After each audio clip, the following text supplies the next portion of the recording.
नमस्कार। बृहस्पतिवार व्रत कथा। प्राचीन काल की बात है।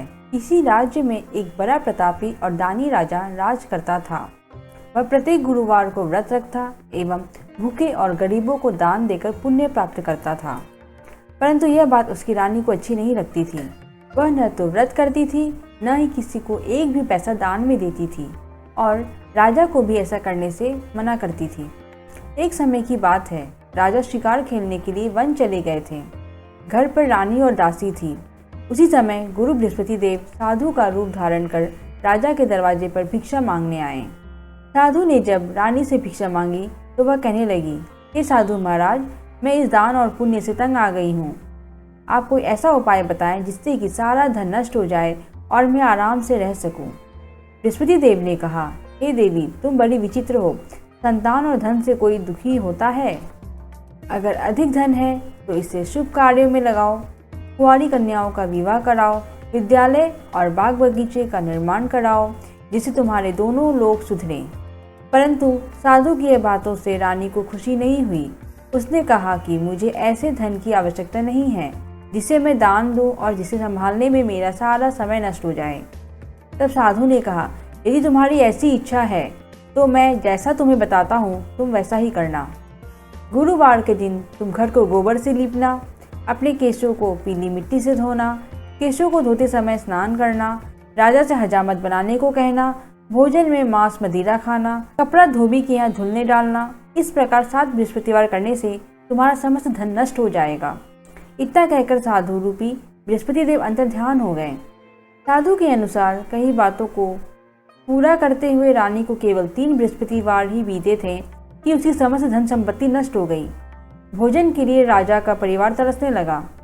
तब एक दिन राजा ने रानी से बोला कि हे रानी, तुम यहीं रहो, मैं दूसरे देश को जाता हूँ, क्योंकि यहाँ पर सभी लोग मुझे जानते हैं, इसलिए मैं कोई छोटा कार्य नहीं कर सकता। ऐसा कहकर राजा परदेश चला गया। वहाँ वह जंगल से लकड़ी काट कर लाता और शहर में बेचता। इस तरह वह अपना जीवन व्यतीत करने लगा। इधर राजा के परदेश जाते ही रानी और दासी दुखी रहने लगी। एक बार जब रानी और दासी को 7 दिन तक बिना भोजन के रहना पड़ा तो रानी ने अपनी दासी से कहा, हे दासी, पास ही के नगर में मेरी बहन रहती है, वह बड़ी धनवान है, तू उसके पास जा और कुछ ले आ ताकि थोड़ी बहुत गुजर बसर हो जाए। दासी रानी की बहन के पास गई। उस दिन गुरुवार था और रानी की बहन उस समय बृहस्पतिवार व्रत की कथा सुन रही थी। दासी ने रानी की बहन को अपनी रानी का संदेश दिया, लेकिन रानी की बड़ी बहन ने कोई उत्तर नहीं दिया। जब दासी को रानी की बहन से कोई उत्तर नहीं मिला तो वह बहुत दुखी हुई और उसे क्रोध भी आया। दासी ने वापस आकर रानी को सारी बात बता दी। सुनकर रानी ने अपने भाग्य को कोसा। उधर रानी की बहन ने सोचा कि मेरी बहन की दासी आई थी, परंतु मैं उससे नहीं बोली, इससे वह बहुत दुखी हुई होगी। कथा सुनकर और पूजन समाप्त करके वह अपनी बहन के घर आई और कहने लगी, हे बहन, मैं बृहस्पतिवार का व्रत कर रही थी। तुम्हारी दासी मेरे घर आई थी, परंतु जब तक कथा होती है तब तक ना तो उठते हैं और ना ही बोलते हैं, इसलिए मैं नहीं बोली। कहो दासी क्यों गई थी? रानी बोली, बहन, तुमसे क्या छुपाऊं, हमारे घर में खाने तक को अनाज नहीं था।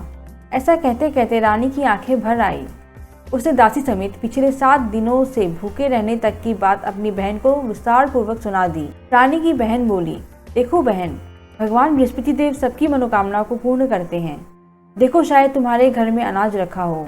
पहले तो रानी को विश्वास नहीं हुआ, पर बहन के आग्रह करने पर उसने अपने दासी को अंदर भेजा तो उसे सचमुच अनाज से भरा एक घड़ा मिल गया।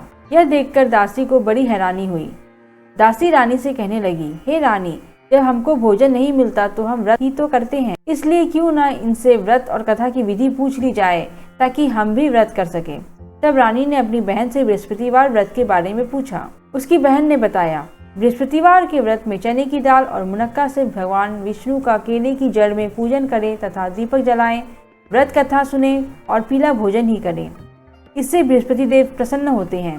और व्रत और पूजन विधि बताकर रानी की बहन अपने घर को लौट गई।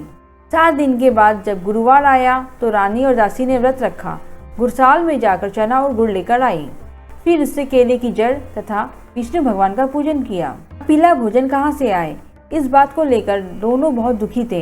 क्योंकि उन्होंने व्रत रखा था, इसलिए बृहस्पति देव बहुत प्रसन्न थे। इसलिए वे एक साधारण व्यक्ति का रूप धारण कर 2 थालों में सुंदर पीला भोजन दासी को दे दिए। भोजन पाकर दासी प्रसन्न हुई और फिर रानी के साथ मिलकर भोजन ग्रहण किया। उसके बाद वे सभी गुरुवार को व्रत और पूजन करने लगी। बृहस्पति भगवान की कृपा से उनके पास फिर से धन संपत्ति आ गई, परंतु रानी फिर से पहले की तरह आलस्य करने लगी। तब दासी बोली, देखो रानी, तुम पहले भी इस प्रकार आलस्य करती थी, तुम्हें धन रखने में कष्ट होता था, इस कारण सभी धन नष्ट हो गया, और अब जब भगवान बृहस्पति की कृपा से धन मिला है तो तुम्हें फिर से आलस्य होता है। रानी को समझाते हुए दासी कहती है कि बड़ी मुसीबतों के बाद हमने यह धन पाया है, इसलिए हमें दान पुण्य करना चाहिए, भूखे मनुष्यों को भोजन कराना चाहिए और धन को शुभ कार्यों में खर्च करना चाहिए, जिससे तुम्हारे कुल का यश बढ़ेगा, स्वर्ग की प्राप्ति होगी और पितृ प्रसन्न होंगे। दासी की बात मानकर रानी अपना धन शुभ कार्यों में खर्च करने लगी, जिससे पूरे नगर में उसका यश फैलने लगा। एक दिन रानी और दासी आपस में विचार करने लगी कि न जाने राजा किस दशा में होंगे, उनकी कोई खोज खबर नहीं है। गुरु भगवान से उन्होंने प्रार्थना की और भगवान ने रात्रि में राजा को स्वप्न में कहा, हे राजा, उठ, तेरी रानी तुझको याद करती है, अब अपने देश को लौट जा। राजा प्रातःकाल उठकर जंगल से लकड़ियां काटकर लाने के लिए जंगल की ओर चल पड़ा। जंगल से गुजरते हुए वह सोचने लगा, रानी की गलती से उसे कितने दुख भोगने पड़े। जंगल से लकड़ियां काटकर उन्हें बेचकर गुजारा करना पड़ा। उसी समय उस जंगल में बृहस्पति देव एक साधु का रूप धारण कर आए और राजा के पास आकर बोले, हे लकड़हारे, तुम इस सुनसान जंगल में किस चिंता में बैठे हो, मुझे बतलाओ। यह सुन राजा के नेत्रों में जल भर आया और साधु की वंदना कर बोला, हे प्रभु, आप सब कुछ जानने वाले हैं। इतना कहकर राजा ने साधु को अपनी संपूर्ण कहानी सुना दी। महात्मा दयालु होते हैं। वे राजा से बोले, हे राजा, तुम्हारी पत्नी ने बृहस्पति देव के प्रति अपराध किया था, जिसके कारण तुम्हारी यह दशा हुई। अब तुम किसी प्रकार की चिंता मत करो, भगवान तुम्हें पहले से अधिक धन देंगे। देखो, तुम्हारी पत्नी ने बृहस्पतिवार का व्रत करना प्रारंभ कर दिया है। अब तुम भी बृहस्पतिवार का व्रत करके चने की दाल व गुड़ जल के लोटे में डालकर केले का पूजन करो, फिर कथा कहो या सुनो, भगवान तुम्हारी सब मनोकामनाओं को पूर्ण करेंगे। साधु को प्रसन्न देखकर राजा बोला, हे प्रभु, मुझे लकड़ी बेचकर इतना पैसा भी नहीं बचता जिससे भोजन करने के उपरांत कुछ बचा सकूं। मैंने रात्रि में अपनी रानी को व्याकुल देखा है। मेरे पास कोई साधन नहीं जिससे समाचार जान सकूं। फिर मैं बृहस्पति देव की क्या कहानी कहूं? मुझको तो कुछ भी मालूम नहीं है। साधु ने कहा, हे राजा, तुम किसी बात की चिंता मत करो। बृहस्पतिवार के दिन तुम रोजाना की तरह लकड़ियां लेकर शहर में जाओ। तुम्हें रोज से दुगुना धन प्राप्त होगा, जिससे तुम भली भांति भोजन कर लोगे तथा बृहस्पति देव की पूजा का सामान भी आ जाएगा। बृहस्पतिवार की कथा इस प्रकार है। बृहस्पति देव की कथा। प्राचीन काल में एक बहुत ही निर्धन ब्राह्मण था। उससे कोई संतान नहीं थी। वह नित्य पूजा पाठ करता, परंतु उसकी स्त्री बहुत मलिनता के साथ रहती थी। वह न स्नान करती और न किसी देवता का पूजन करती। प्रातःकाल उठते ही सर्वप्रथम भोजन करती, बाद में कोई अन्य कार्य करती। ब्राह्मण देवता बहुत दुखी रहते थे। पत्नी को बहुत समझाते, किंतु उसका कोई परिणाम न निकलता। भगवान की कृपा से ब्राह्मण की स्त्री की कन्या उत्पन्न हुई। वह कन्या अपने पिता के घर में बड़े होने लगी। वह बालिका प्रातः स्नान करके भगवान विष्णु का जप करती। वह बचपन से ही बृहस्पतिवार का व्रत भी करने लगी। पूजा पाठ समाप्त कर स्कूल जाती तो अपनी मुट्ठी में जौ भरकर ले जाती और पाठशाला जाने के मार्ग में डालती जाती। वही जौ स्वर्ण के हो जाते तो लौटते समय उनको बीनकर घर ले आती। एक दिन वह बालिका सूप में उन सोने के जौ को फटक कर साफ कर रही थी। तभी उसकी माँ ने देख लिया और कहा, हे बेटी, सोने के जौ को फटकने के लिए सोने का सूप होना चाहिए। दूसरे दिन गुरुवार था। इस कन्या ने व्रत रखा और बृहस्पति देव से प्रार्थना करके कहा, हे प्रभु, यदि मैंने सच्चे मन से आपकी पूजा की हो तो मुझे सोने का सूप दे दो। बृहस्पति देव ने उसकी प्रार्थना स्वीकार कर ली। रोजाना की तरह वह कन्या जौ फैलाती हुई स्कूल चली गई। स्कूल से लौटकर जब वह जौ बीन रही थी तो बृहस्पति देव की कृपा से उसे सोने का सूप मिला। उसे वह घर ले आई और उससे जौ साफ करने लगी, परंतु उसकी माँ का वही ढंग रहा। एक दिन की बात है, वह कन्या सोने के सूप में जौ साफ कर रही थी। उस समय उस नगर का राजकुमार वहां से होकर निकला। इस कन्या के रूप और सोने के सूप में जौ को साफ करते देखकर वह उस कन्या पर मोहित हो गया। राजमहल आकर वह भोजन तथा जल त्याग कर उदास होकर लेट गया। राजा को जब राजकुमार द्वारा अन्न जल त्यागने का समाचार ज्ञात हुआ तो अपने मंत्रियों के साथ वह अपने पुत्र के पास गए और बोले, हे बेटा, तुम्हें किस बात का कष्ट है? किसी ने अपमान किया है अथवा कोई और कारण है? मुझे बताओ, मैं वही करूँगा जिससे तुम्हें प्रसन्नता हो। राजकुमार ने अपने पिता की बातें सुनी तो वह बोला, मुझे आपकी कृपा से किसी बात का दुख नहीं है। किसी ने मेरा अपमान नहीं किया है, परंतु मैं उस लड़की के साथ विवाह करना चाहता हूँ जो सोने के सूप में जौ साफ कर रही थी। यह सुन राजा आश्चर्य में पड़ गया और बोला, हे बेटा, इस तरह की कन्या का पता तुम ही लगाओ, मैं उसके साथ तुम्हारा विवाह अवश्य ही करवा दूंगा। राजकुमार ने राजा को उस लड़की के घर का पता बतलाया। मंत्री उस लड़की के घर गया और राजा का आदेश ब्राह्मण को सुनाया। कुछ ही दिन बाद ब्राह्मण की कन्या का विवाह राजकुमार के साथ संपन्न हो गया। कन्या के घर से जाते ही उस ब्राह्मण देवता के घर में पहले की भांति गरीबी का निवास हो गया। अब भोजन के लिए भी अन्न बड़ी मुश्किल से मिलता था। एक दिन दुखी होकर ब्राह्मण अपनी पुत्री से मिलने गया। बेटी ने पिता की दुखी अवस्था को देखा और अपनी माँ का समाचार पूछा। ब्राह्मण ने सभी हाल कहा। कन्या ने बहुत सा धन देकर अपने पिता को विदा कर दिया। इस तरह ब्राह्मण का कुछ समय सुखपूर्वक व्यतीत हुआ, लेकिन कुछ दिन बाद फिर वही हाल हो गया। ब्राह्मण फिर अपनी कन्या के यहाँ गया और सभी हाल कहा तो पुत्री बोली, हे पिताजी, आप माताजी को यहाँ लिवा लाओ, मैं उन्हें वह विधि बता दूंगी जिससे गरीबी दूर हो जाए। ब्राह्मण देवता अपनी स्त्री को साथ लेकर अपनी पुत्री के पास राजमहल पहुँचे तो पुत्री अपनी माँ को समझाने लगी, हे माँ, तुम प्रातःकाल उठकर प्रथम स्नान आदि करके विष्णु भगवान का पूजन करो तो सब दरिद्रता दूर हो जाएगी। परंतु उसकी माँ ने उसकी एक बात नहीं मानी। वह प्रातःकाल उठकर अपनी पुत्री का बचा जूठन खा लेती थी। एक दिन उसकी पुत्री को बहुत गुस्सा आया। उसने एक रात एक कोठरी में सारा सामान निकाल दिया और अपनी माँ को उसमें बंद कर दिया। प्रातः उसमें से उसे निकाला तथा स्नान आदि करा के पूजा पाठ करवाया तो उसकी माँ की बुद्धि ठीक हो गई।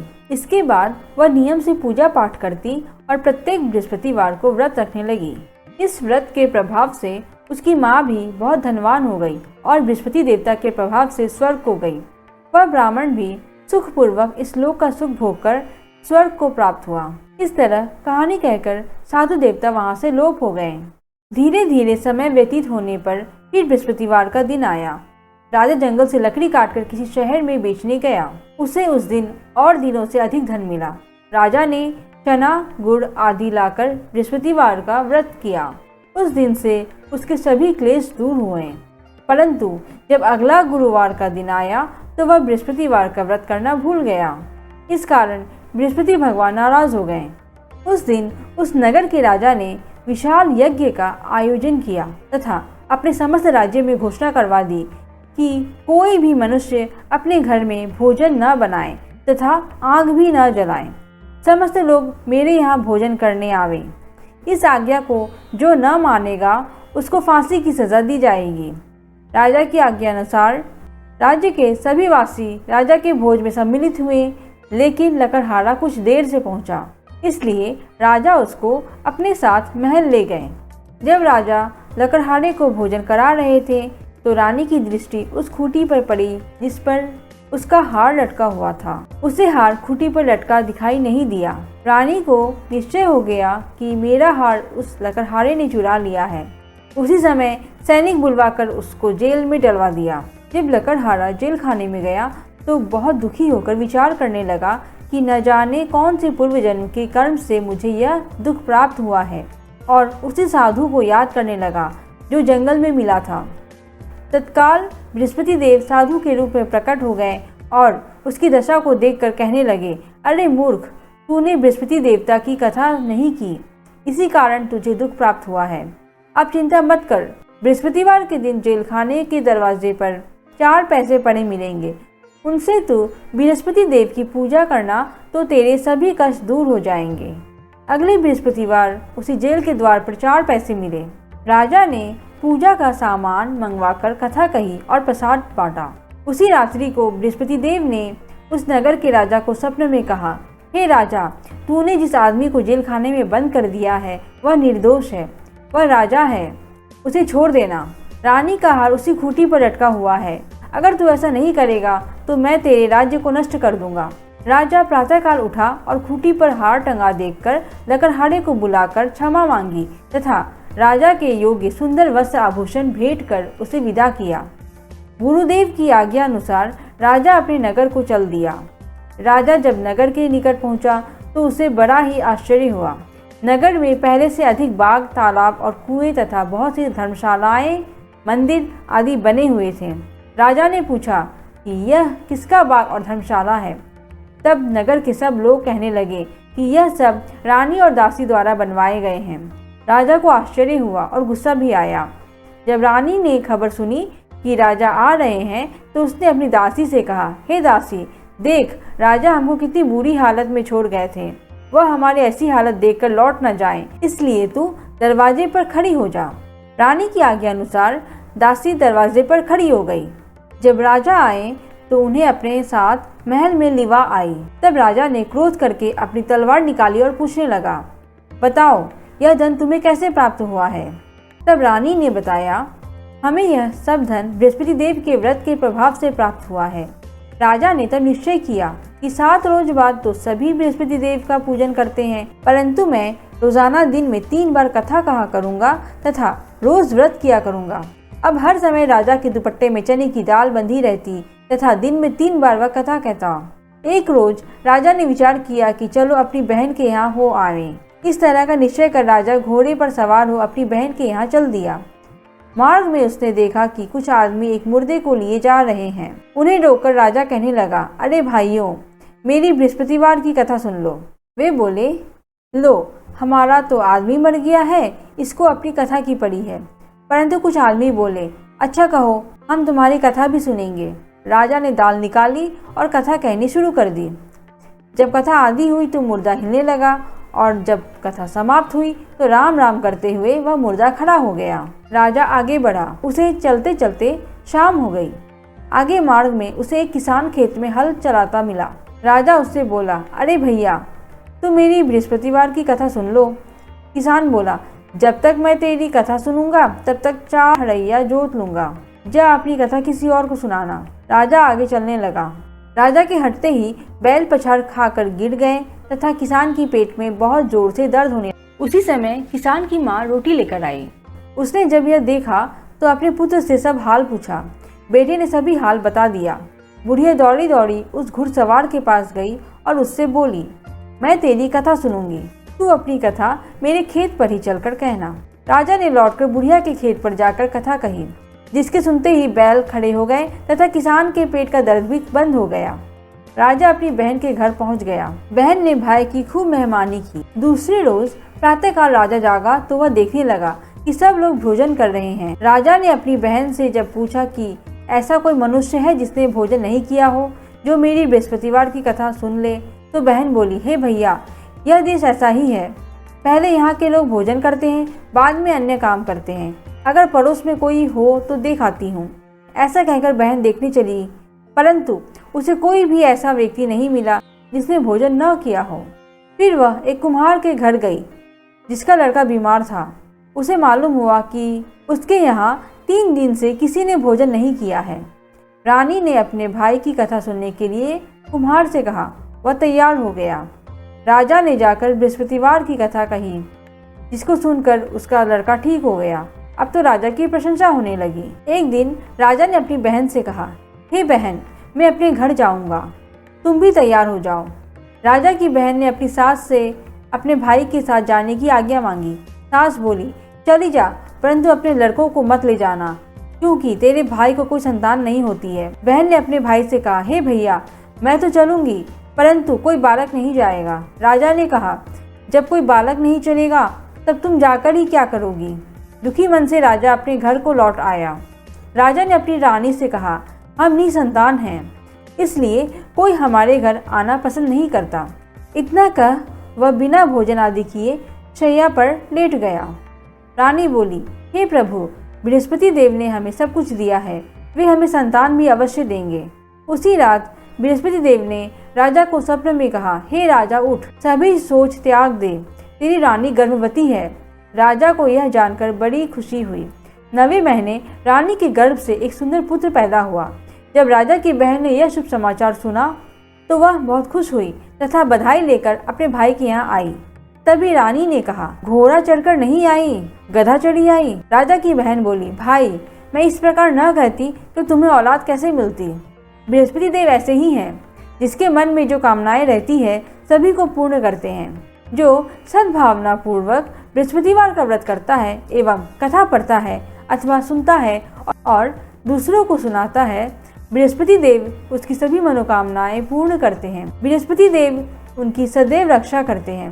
जो संसार में सद्भावना व सच्चे हृदय से बृहस्पति देव का पूजन करते हैं, उनकी सभी मनोकामनाएं उसी प्रकार पूर्ण होती है। जैसे रानी और राजा ने बृहस्पति देव की कथा का गुणगान किया, उनकी सभी इच्छाएं बृहस्पति देव ने पूर्ण की। मनुष्य को हृदय से उनका मनन करते हुए जयकार करना चाहिए। इति बृहस्पतिवार व्रत कथा समाप्त। धन्यवाद।